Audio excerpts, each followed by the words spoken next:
L'interface d'Excel. Excel est un puissant logiciel qui permet de faire énormément de choses. Nous allons le découvrir à travers une série de vidéos en allant de la plus simple au plus compliquée.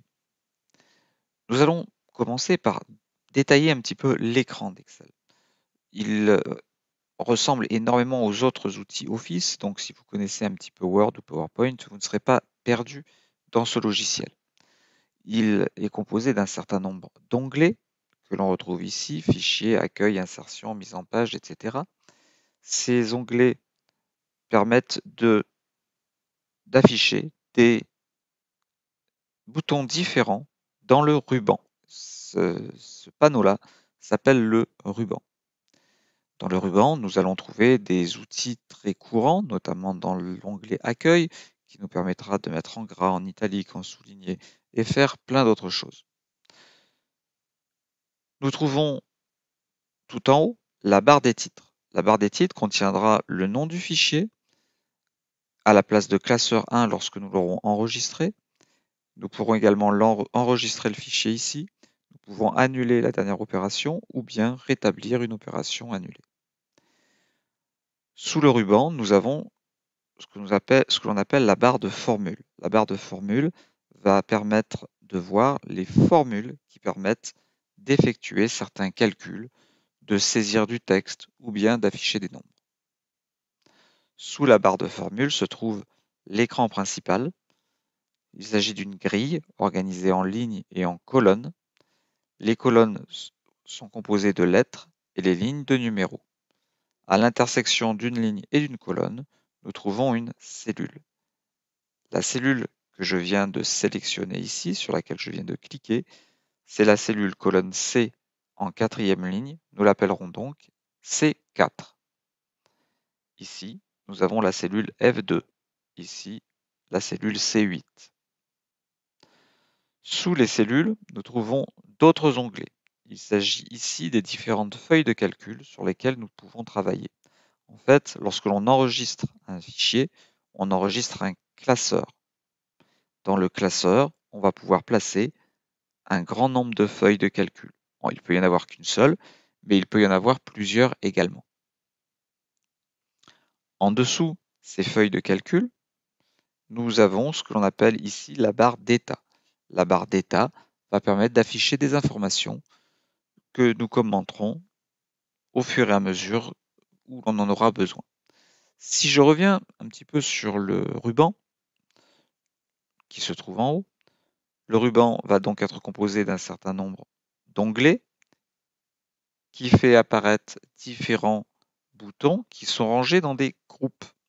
Certains groupes font apparaître une petite flèche oblique. Cette flèche oblique va permettre d'activer un menu qui affiche toutes les fonctionnalités de ce menu, mais plus de ce groupe, pardon, mais plus détaillé que les petits boutons qui se trouvent au-dessus. Par exemple, le bouton alignement comporte quelques options, alors que quand je clique sur cette petite flèche-là, je vais avoir accès à toutes les options du format de cellule, qu'il s'agisse de police, d'alignement, de nombre et de bien d'autres choses. La barre de formule, quant à elle, est composée de plusieurs choses. D'abord, nous allons pouvoir écrire du texte, des nombres ou encore des formules égales 1256 multiplié par 2. Quand on double-clique, on voit la formule et non pas le résultat. À gauche, nous avons plusieurs informations. Nous avons l'assistant fonction qui permet de nous aider lorsque l'on écrit des fonctions. Nous avons la validation de la formule, l'annulation et ici la référence de la cellule sur laquelle nous nous trouvons. Ici, nous sommes sur la cellule C10. Si j'avais donné un nom à cette cellule, elle porterait, le nom serait écrit ici.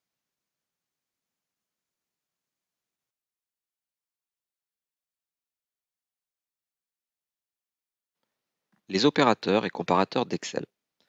Ils ne sont pas très nombreux, il faut absolument tous les connaître Et en plus, il ressemble énormément à ceux que vous manipulez sur une calculatrice. Les plus courants, c'est l'addition, la soustraction, la multiplication et la division. On va peut-être zoomer un peu pour voir un peu mieux. Alors, la division, voilà. On va prendre un exemple, égale 3 plus 2, égale 3 moins 2, égale 3 fois 2, égale 3 divisé par 2. Ces fonctions-là sont évidentes et vous les connaissez probablement. Il vient se rajouter à ces 4 opérateurs de base les fameuses parenthèses qui vont modifier la priorité des calculs. C'est-à-dire que 5 plus 3 fois 2 va faire 2 fois 3, 6, plus 5, 11. Si par contre on voulait faire 5 plus 3, 8 fois 2, 16, il aurait fallu l'écrire différemment. Il aurait fallu l'écrire égal, ouvrez la parenthèse, 5 plus 3, fermez la parenthèse, multiplié par 2.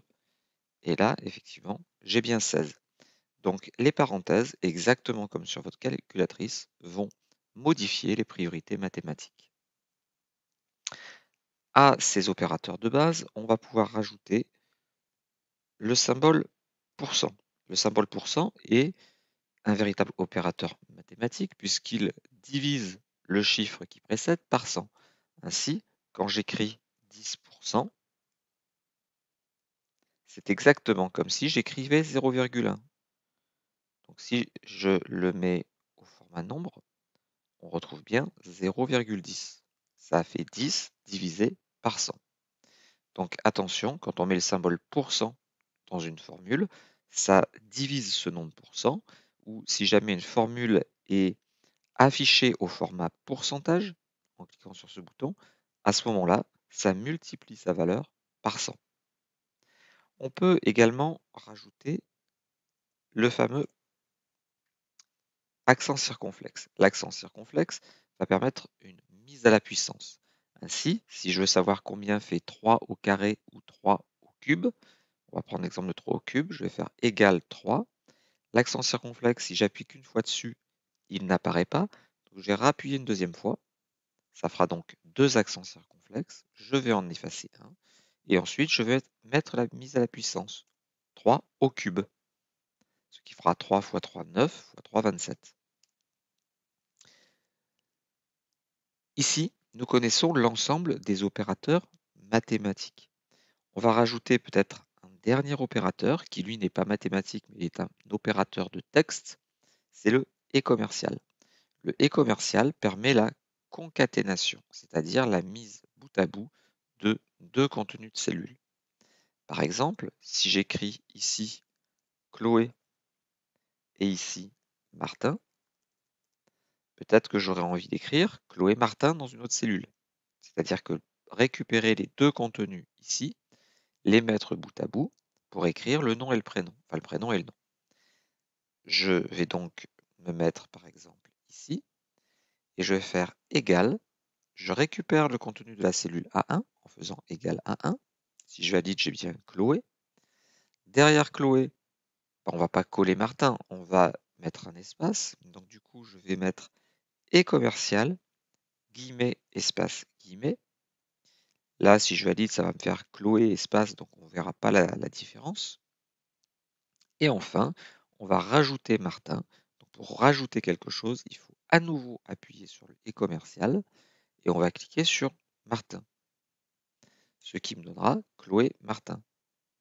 Si jamais je m'aperçois qu'à Martin, il fallait mettre une majuscule, eh bien, il me suffit de le réécrire correctement pour que la mise à jour se fasse immédiatement. Donc, ce et commercial est un opérateur de concaténation, c'est-à-dire qu'il met bout à bout des contenus de cellules ou des chaînes de caractères.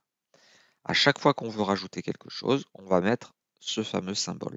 C'est un peu comme lorsqu'on fait une addition. Si je veux additionner trois chiffres, 3, 5 et 7, je vais écrire égal, je le mets au-dessus, je vais écrire égal, 3 plus 5 plus 7.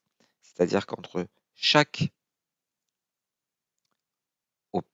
valeur, je vais mettre le symbole plus. Eh bien, ici, entre chaque valeur, je vais mettre le et commercial. On retrouve exactement la même structure.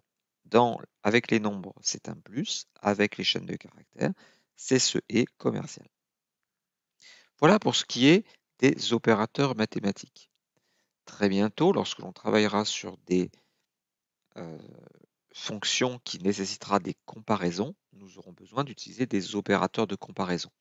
On va les citer ici, ainsi on connaîtra tous les symboles particuliers d'Excel. L'infériorité, c'est le symbole inférieur.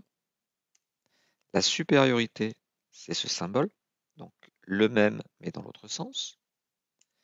Inférieur ou égal, alors les deux premiers, c'est exactement comme en maths. Par contre là, inférieur ou égal, ça va être inférieur suivi du symbole égal. Pour supérieur ou égal, ça sera pareil, supérieur, égal. Et enfin, l'égalité, c'est égal. Donc on a vu plus petit ou égal, plus grand ou égal, égal. Et le dernier, qui est beaucoup moins connu, c'est l'inverse du égal, c'est-à-dire c'est le différent d'eux, qui se matérialise par un inférieur et un supérieur. Tous ces opérateurs-là, tous ces comparateurs-là, nous les verrons un petit peu plus tard, lorsque l'on aura besoin dans des fonctions de comparer la valeur d'une cellule à une valeur ou comparer la valeur de deux cellules. On le retrouvera notamment dans la fonction si, par exemple. Voilà pour tout ce qui est opérateur et comparateur.